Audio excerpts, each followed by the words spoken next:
Bienvenue dans cette vidéo de présentation de Lightroom, ou plutôt comment développer une photo avec Adobe Lightroom. On va voir les réglages de base, un peu également comment on peut impacter des zones locales de l'image. Bien, commençons donc avec cette photo de paysage entre Argelès-sur-Mer et Collioure dans les Pyrénées-Orientales. Voilà, une photo de la mer Méditerranée avec des falaises. Cette photo me semble intéressante parce qu'on peut l'exploiter de diverses manières et jouer sur de nombreux curseurs pour voir un petit peu les changements. Donc ici à droite, nous avons donc notre panel de développement, de l'onglet développement du logiciel Lightroom. C'est ici donc qu'on va traiter, post-traiter, retoucher les photos qu'on a prises. Alors, vous voyez cette petite flèche, vous pouvez cliquer dessus pour regrouper donc tous les réglages de base et regrouper ainsi tous les réglages qu'on peut avoir. Voilà, donc on a tout ça, ça peut faire peur au début, mais c'est un peu comme la loi de Pareto de 80-20, on va pas tout utiliser, 20% des réglages nous fera 80% de l'affaire. Alors, commençons par le plus important, quand même, les réglages de base. Du coup, ici, on a la température de l'image. Bon, est-ce qu'on la veut plus froide ou plus chaude? On voit vite à quoi peut servir le petit bouton. Voilà, tout dépend de l'ambiance qu'on veut donner à l'image. C'est un petit côté un peu artificiel, un côté chaleureux, un côté un peu plus froid. Sur cette image, par exemple, on peut mettre un petit côté chaleureux, mais sans trop pousser. La teinte qui, elle, donc, va basculer du vert au violet. Donc, moi, j'utilise assez peu la teinte. Je trouve que ça impacte vachement l'image. Après, on peut utiliser des effets créatifs, enfin, utiliser la teinte pour donner un effet créatif. L'exposition, bon, c'est peut-être le réglage le plus simple à aborder, c'est-à-dire comment on veut que notre image soit exposée. Là, elle est surexposée, et là, elle est sous-exposée. On le voit grâce à l'histogramme. L'histogramme qui est un outil qui nous permet de voir la répartition des pixels de l'image. Donc, plus l'histogramme penche vers la droite, plus la photo est exposée, et inversement. Généralement, un histogramme de qualité, entre guillemets, ça serait un histogramme qui se dispatche un petit peu à la fois sur des ombres et à la fois sur des hautes lumières, etc., sans être sous-exposé ni surexposé. Bon. Le contraste permet donc de mieux différencier les noirs et les blancs sur une image, donc de donner du contraste, de la force. Là, on voit qu'une photo est très douce, voire même pas agréable à l'œil, pas assez de contraste, et quand elle est trop contrastée, vous voyez que c'est un peu trop pétard, c'est pas joli non plus. Donc le contraste est intéressant, mais il est à utiliser de manière intelligente, entre guillemets. Les hautes lumières, de nombreux photographes les baissent, comme ça, ils font directement ça, car les hautes lumières permettent de récupérer du détail sur l'image. Par exemple, là on récupère du détail dans le ciel, donc on peut récupérer ce bleu, et qui est intéressant, que si on garde les hautes lumières à 0, on voit que le ciel est presque blanc. Monter haute lumière, pourquoi pas, mais il ne faut pas que notre photo de base soit trop exposée ou avec trop de zones blanches comme ça, un peu criarde, sinon on va que renforcer. Donc les hautes lumières, généralement on les baisse, moi je vais les baisser, vous voyez.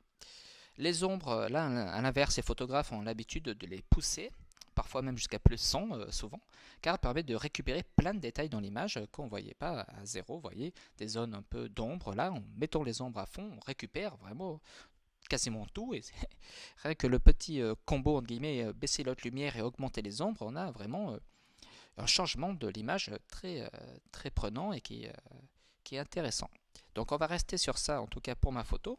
Évidemment, chaque photo est différente et les réglages changeront et s'adapteront à chaque photo. La balance des blancs, donc on peut la voir ici, BB, balance des blancs. Donc elle peut être personnelle, on peut avoir une lumière naturelle, un ton nuageux, voilà. Bon. Moi je vais rester sur tel quel. Et donc si on joue avec les blancs, vous voyez que là on va vite voir que c'est cramé, ou à l'inverse que c'est pas cramé, mais après tout dépend comment on veut que notre image ronde. Moi je vais laisser à 0. Les noirs, donc l'inverse des blancs, pour savoir comment on veut les noirs. Donc là on enlève tous les noirs, ça fait pas très joli. Là on les met tous, ça fait pas très joli, donc pareil à 0. La clarté à ne pas confondre avec le contraste, c'est des petites notions qu'on débute, qu'on a du mal à saisir, mais la clarté permet de jouer sur des micro-détails en fait, que le contraste permet de contraster globalement la photo entre les noirs et les blancs. Voilà. Par exemple, la clarté, si on la baisse, ça fait une photo presque floue, pas belle, mais si on monte trop la clarté, pareil, Donc la clarté est utilisée pour vraiment renforcer des micro-contrastes, notamment sur des zones rocailleuses, ça peut être intéressant. Par exemple, sur les visages et les portraits, on a l'habitude d'enlever un peu de clarté pour que ça soit plus doux. Enlever de la clarté rend l'image un peu plus douce, évidemment, utiliser tout ça de manière soignée et pas brutale à -100. Remarque, on peut baisser à -100 pour voir vraiment qu'est-ce que ça nous donne à l'image quand on pousse à l'extrême, et ainsi réduire un petit peu pour voir quelle est la limite acceptable. Voilà. Ça dépend. Moi, j'aime bien faire parfois pousser à fond et me dire, bon, c'est pas ça que je veux, mais par exemple, je vais baisser un peu, voilà. Tout dépend. Vibrance et saturation, voilà aussi deux notions bien distinctes et pourtant pas faciles à aborder. La saturation, bon, on sature, voilà, ou on désature, c'est-à-dire que notre photo devient noir et blanc. La vibrance permet de saturer, mais de manière, comment dire, un peu plus intelligente, c'est-à-dire que Lightroom va saturer la photo, mais disons, va saturer sans trop que ça soit pétant. Vous voyez, une vibrance, bon, on va pas la mettre, voilà, une vibrance trop poussée, évidemment, ça sature trop. Mais une vibrance à +30, par exemple, on voit pas trop que j'ai saturé vraiment +30. Par exemple, si je mets la vibrance à 0 et j'ai mis une saturation à +30, là on voit bien que ça commence à être saturé, que ça fait pas très naturel. Une vibrance à +30, on reste dans le domaine acceptable du naturel, du moins je le pense. Voilà, pareil, on baisse la vibrance à fond, noir et blanc. Donc, si vous voulez saturer, vraiment, mettez saturation. Mais si vous voulez une saturation un peu plus intelligente, mieux pensée, entre guillemets, mettez de la vibrance. Voilà. Donc là, c'était les réglages de base. Oui, cette vidéo, il y aura beaucoup de notions abordées, mais c'est pour expliquer un petit peu tout. Et après, vous trouverez d'autres vidéos que je vais faire, et aussi d'autres sur d'autres chaînes YouTube, évidemment, où les réglages sont expliqués de manière plus précise. Je conseille aussi des vidéos de Oui Photo, qui sont très bien. Voilà, il m'a pas demandé de faire sa pub, c'est juste que moi j'ai beaucoup appris avec lui, donc voilà, pour lui rendre hommage.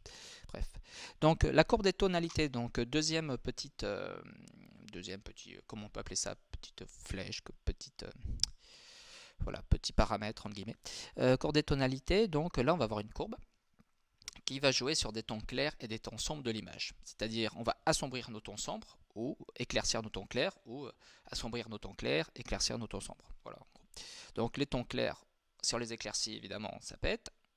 Si on les assombrit, entre guillemets, ça fait moins joli. Les tons clairs, sur cette photo, les tons clairs, on peut augmenter un peu les tons clairs. On regarde un petit peu qu'on ne soit pas surexposé, mais on augmente un peu les tons clairs, ça fait sympa. Ça afflue donc sur cette courbe, la courbe de tonalité.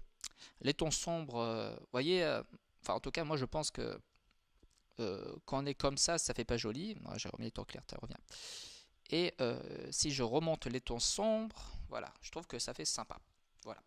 Les ombres, bon, ben, réagis sur les ombres. Moi je l'ai déjà fait avec le réglage de base, donc je ne vais pas le faire. Et les autres lumières, c'est pas gênant de les monter dans la courbe de tonalité, parce qu'on les a baissés hein, en réglage de base, donc on peut jouer un peu plus dessus sans que notre ciel soit trop cramé si on les monte. Et si on les baisse, ça va retrouver un peu de détails, mais en même temps, on l'a déjà fait avec les réglages de base, donc moi les hautes lumières, généralement, je m'amuse à voir qu'est-ce qui peut rendre le mieux. On peut aussi agir directement sur la courbe, il suffit de cliquer sur cette courbe là, et donc on peut prendre les points et faire nous-mêmes en fonction de... On s'amuse quoi. Alors il y a un effet vintage que de nombreux photographes aiment bien, c'est de prendre le petit point là tout en bas et de le monter. Voilà, vous voyez, vous créez un effet un peu vintage comme ça. On dirait des filtres Instagram. Voilà, vous voyez. Donc voilà, moi j'aime bien.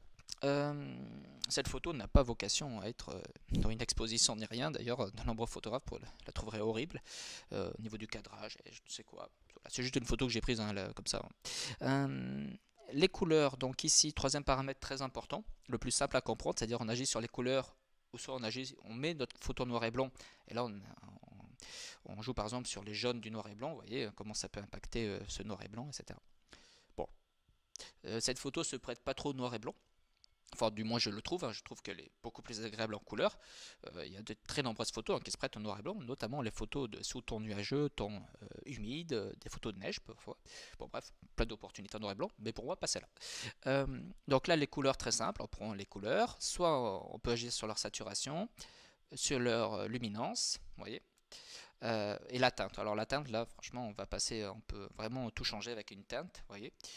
Donc la teinte je l'utilise pas trop, car j'ai envie de rester un minimum naturel, mais parfois pour augmenter un peu de saturation de mon orange sans que ça influe sur les autres couleurs. Voilà, on va sur orange et on augmente la saturation. Bon, voilà. Après, c'est le choix de chacun de voir quelle couleur on sature. Je sais pas, vous avez déjà vu des photos où des personnes désaturent tout, sauf une couleur. C'est-à-dire qu'on a une couleur, par exemple un vert sur un fond de noir et blanc. Voilà comment ils font. C'est-à-dire qu'ils enlèvent toute la saturation des couleurs, sauf par exemple le vert.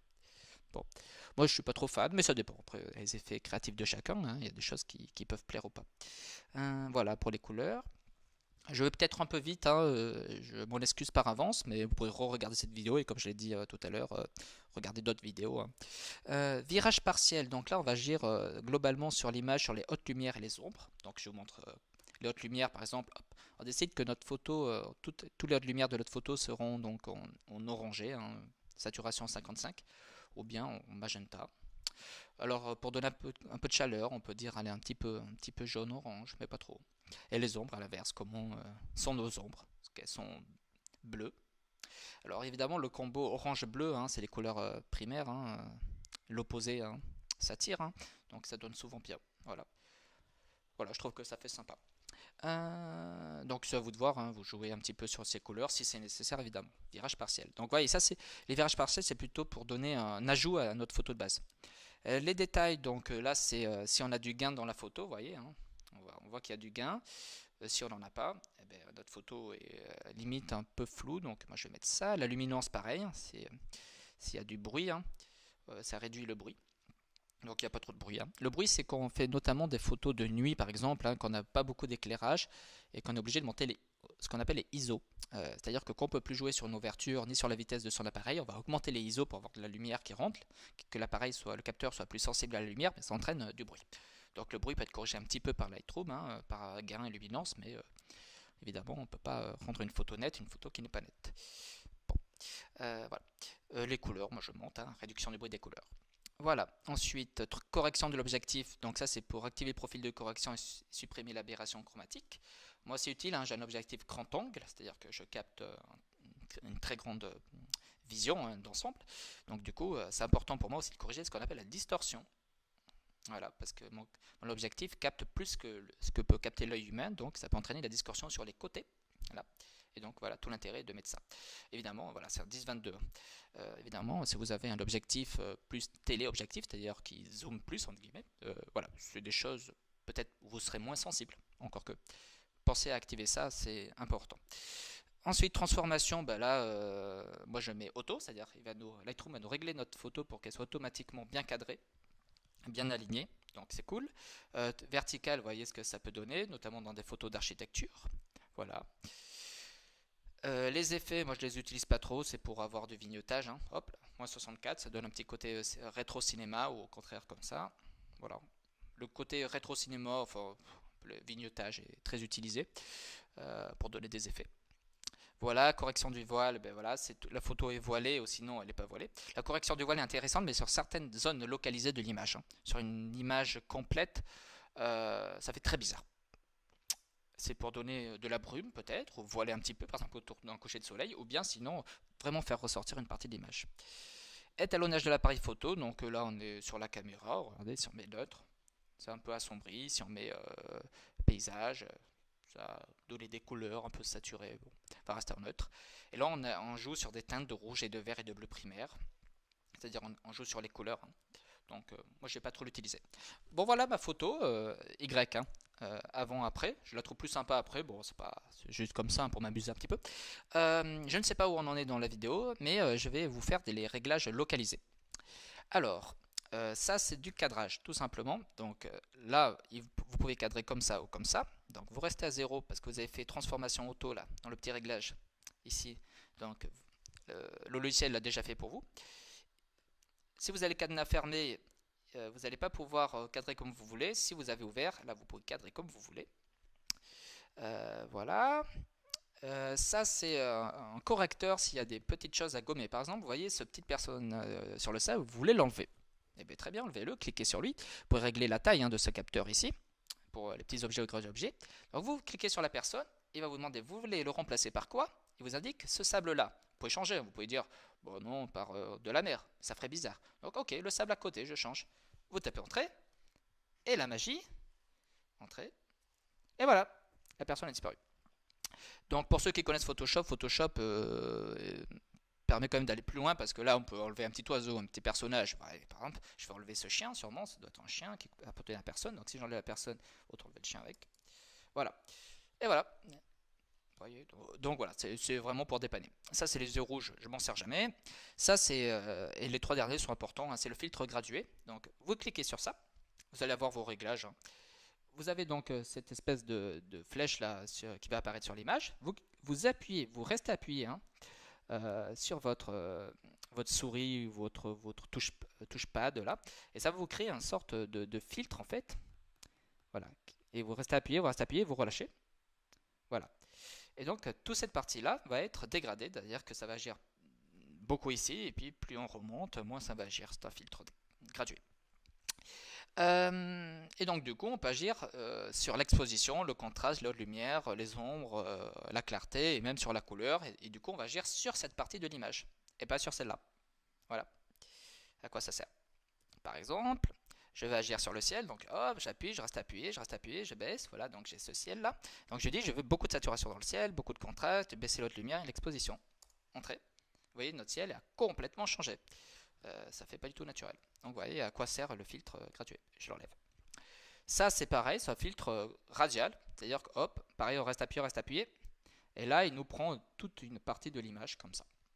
Et pareil, on agit sur cet élément de l'image. Et très intéressant et chose absolument à savoir, en inverse, on peut agir sur toute la partie sauf cette partie. C'est utile notamment quand on a des portraits. Vous voyez, vous mettez sur le visage d'une personne, et hop, vous mettez tout l'inverse pour mettre flou. Si vous n'avez pas un objectif qui vous permet d'avoir profondeur de champ flou. Bref. On peut jouer, enfin, Lightroom ne remplacera pas la qualité de vos objectifs, de vos appareils. Il peut vous aider à finir une photo. Enfin, c'est ce que je pense. Et enfin, le pinceau qui lui permet donc d'agir directement sur des petites parties de l'image. Donc vous réglez sa taille, et voilà. Si par exemple vous trouvez que ici, ça mérite d'être surexposé, ben ok, peignez avec le pinceau et voilà, et dites que c'est surexposé et que vous aimez que ça soit comme ça. Voilà, donc filtre gradué, donc vous prenez vraiment un élément important de l'image. Le filtre radial, donc vous prenez des éléments d'image plus ou moins grands et vous pouvez inverser. Et le pinceau permet d'agir vraiment localement, donc avec tous les petits réglages qu'on a vus. Donc vous voyez les immenses possibilités que vous avez sur Lightroom pour retoucher votre photo. C'est même moi, parce qu'après on a des habitudes, c'est-à-dire qu'on a les habitudes de faire bon, je baisse la lumière, je monte un peu les ombres, mets un peu de chaleur, puis voilà. Après, parfois, quand on s'habitue à traiter d'une façon les photos, on n'arrive plus, enfin, c'est pas évident après de se dire, bah, tiens, ça je l'ai jamais fait, pourquoi je le ferais pas? Bon, bref. Je vais trop loin car je pense que j'ai déjà pas mal abordé de notions. Donc j'espère que vous avez trouvé cette vidéo intéressante. Et donc je vais continuer à en faire pour expliquer un petit peu ce qu'est Lightroom, comment ça marche et la photographie un petit peu. Donc n'hésitez pas à mettre un commentaire ou à me dire que vous aimez la vidéo ou si vous avez des critiques à me faire ou des questions à me poser, n'hésitez pas. Voilà, je vous remercie et à bientôt.